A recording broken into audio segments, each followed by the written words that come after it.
Everything that's happening to you is God is processing. Every difficult moment you're having, He just processing.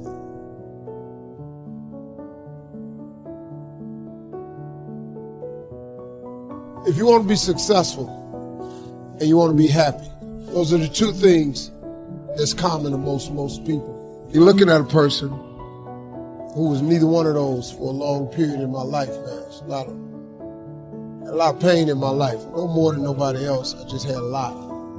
But I learned along the way, everything that's happening to you is God is processing. Every difficult moment you're having, He just processing. That's all He's doing. Everything you're going through is preparing you for what you ask God for. And if you need to be tough when you get to where you're going, then He gonna toughen you. If you got to be more caring along the way, He gonna let you have some trials come your way that's gonna have to produce that in you. What happened in my life was getting where I've gotten to today and where I'm even headed to, I had to be tough. So He toughened me along the way. I had to learn how to appreciate a lot, so He took everything. To really understand the value of money, I had none. To just appreciate simple things, what I'm gonna eat today, where I'm gonna wash up at, where I'm gonna bathe. He sent me through a trial of being homeless for 3 years. I lived in a car for 3 years. All of that I was going through, that I was tripping with, that I did not appreciate or understand, I understand it now, because I'm on the other side of them troubles. And I understand what all them troubles was for. And even though I did not understand or appreciate the route He took me on, it was the route I had to go on. See, the route you on right now is the route you got to take. And it's very uniquely yours. This thing you're going through, this just uniquely yours. You just got to understand you ain't the only one. You ain't the only one going through it. Now, in the order that it's going to happen, it's just yours. See, God made us very different. This God we got, God is amazing. He created you so individually. Do you know that it's close to 8 billion people on earth now? Do you know that it's almost 8 billion people on the earth? Do you know how many billions of people have died? Do you know that if you dig up all them people that have died and all the people that are presently here and every last one of them that He gonna make in the future, not one of you have the same fingerprint. Who do that? Who could possibly be so precise in His infinite wisdom that He created you so uniquely that ain't no two people got the same fingerprint? That's crazy, man. That's real crazy. 8 billion people, you can't duplicate it. The billions that done died, you can't duplicate it. And the ones that's coming will not duplicate it. God a bad boy, man. He's a bad boy. He's a bad dude, man. The first thing I believe you got to do to turn yourself around is really take control of your mind. Or specifically, you got to feed and strengthen the mind. The mind is an interesting place, isn't it? I mean, fear can take us over. Uncertainty kind of unleashes all these thoughts that make us start to believe very often that things will always be bad, that we'll never be able to turn it around, or that we don't have the capability. It's just the nature of those inner voices that everybody feels at times. Now, maybe you're not feeling it right now, but I'm sure there are times that you have. So to take control of your focus, what do? Well, I realized that somehow to take control of my mind, I had to feed it. That if I didn't feed my mind, I'd be living on the weeds that came around me. One of my first teachers, Jim Rohn, taught me something years ago. He said, Tony, every day you got to stand guard at the door of your mind. My fastest way of combating that when I was first brand new, just trying to figure out what to do with my life, was to read. And I was poor. I was literally sleeping in my car. So I'm ancient enough to remember when there wasn't an internet and when I would go to the library. And I would go to that library and my whole goal was feed the mind. Feed the mind for at least an hour minimum a day, and sometimes more than that, where I would read somebody's biography. I'd read the story of somebody who went through some unbelievably difficult time and how they turned it around. And it gave me perspective. Or I'd read a book like As a Man Thinketh. If If you haven't read it, it's worth reading again and again. You can read the book in about 20 minutes. Or I'd read Man's Search for Meaning.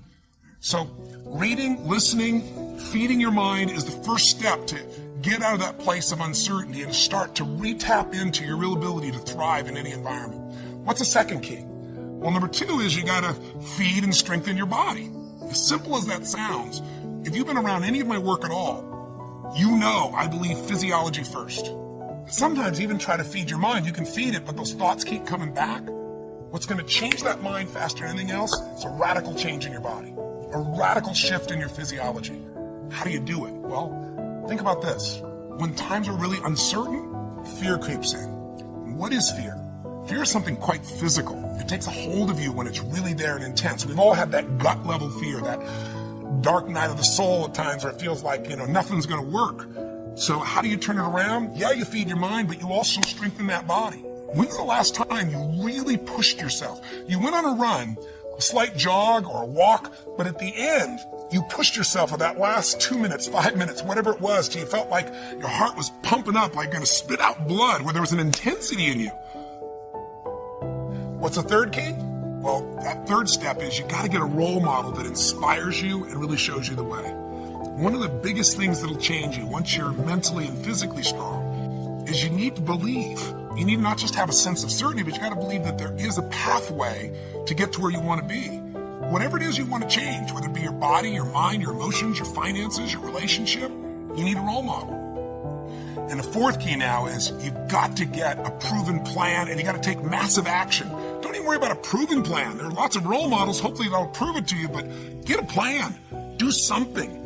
I tell people all the time, you got to remember the power of massive action. So often in life, people don't begin the journey because they're not quite sure what to do or how to do it right or how to do it perfect.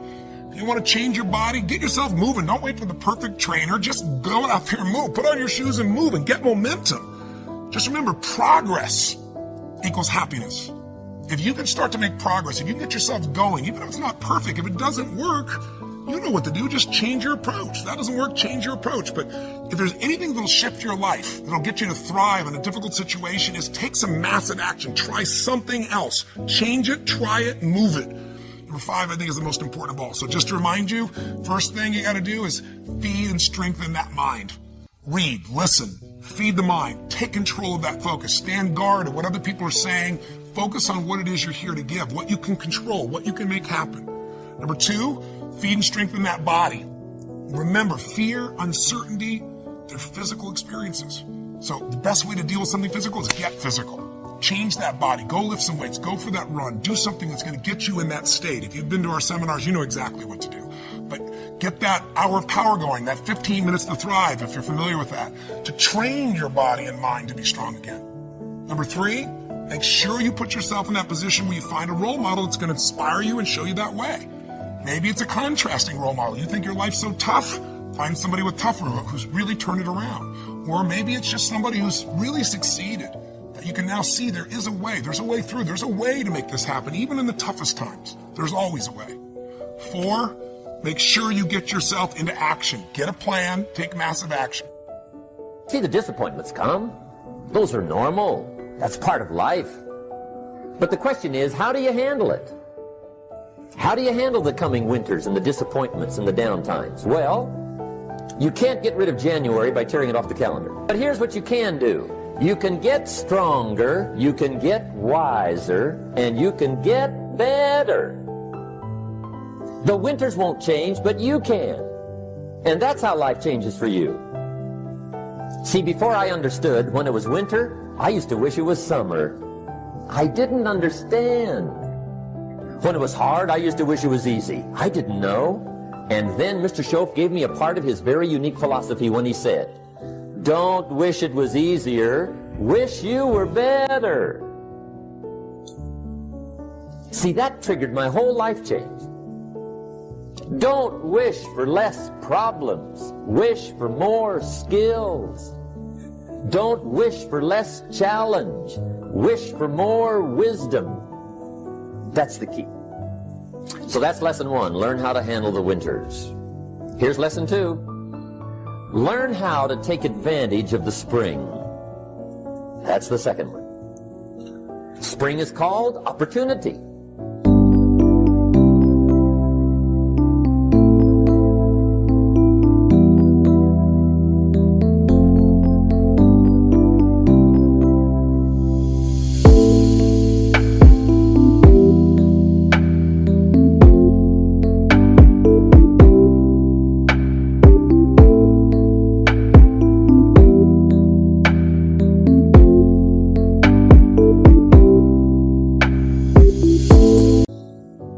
And spring follows winter. What a great place for it. If you were going to put it somewhere, that'd be the place to put it, right after winter. See, opportunity always comes. Days follow nights. Isn't that terrific? Opportunity follows difficulty. But here's what you must learn to do. Underline these two words in that key phrase. Take advantage. Underline those two. You must learn to take advantage of the spring. See, just because spring rolls around is no sign you're going to look good come fall. You gotta do something with it. In fact, you have to get good at one of two things in life. Planting in the spring or begging in the fall. Or get somebody to do it for you. See, those are about the only alternatives. Now here's what else you must do. Take advantage of the springs quickly, because there's only a few. Just a handful of springs have been handed to each of us. They don't come forever. Life is fairly brief. So you got to read every book you can get your hands on what to do with your springs while they're here. And take advantage, they soon run out. Life is so short. So whatever you're going to do with your life, you got to get at it. Don't just let the springs pass. Learn how to reap in the fall without complaint. Take full responsibility for what happens to you. It's one of the highest forms of human maturity, accepting full responsibility. And another note, learn to reap in the fall without apology. Without apology if you do well, and without complaint if you don't. That's maturity. Now, what do you do during the hard times, Les? Here's what you must do. Number one is, you must have faith. Judge not according to appearances. Don't judge your circumstances and the possibilities for your future based upon what you have now and because of what's going on now. No. That's not the real reality there. What you're going through, if you're going through some hard times, it has not come to stay, it has come to pass. Now, second thing is, repeat this after me, something you should affirm to yourself every day. No matter how bad it is or how bad it gets, I'm going to make it. So you got to have faith. You talk to yourself. You say that affirmation. The next step is you must have patience and engage in consistent action. Patience and engage in consistent action. See, everything does not always happen, ladies and gentlemen, when we want it to happen. It doesn't happen quickly. So in that process, they have something in the Far East called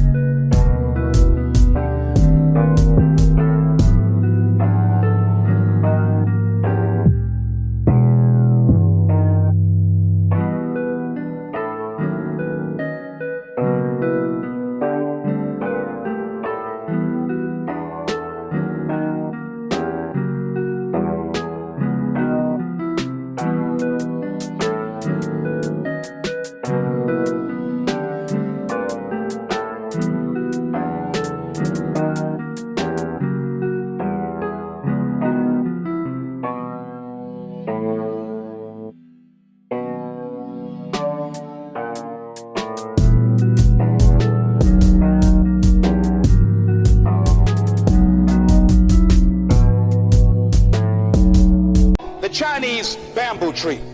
The Chinese bamboo tree, every day it has to be watered and fertilized.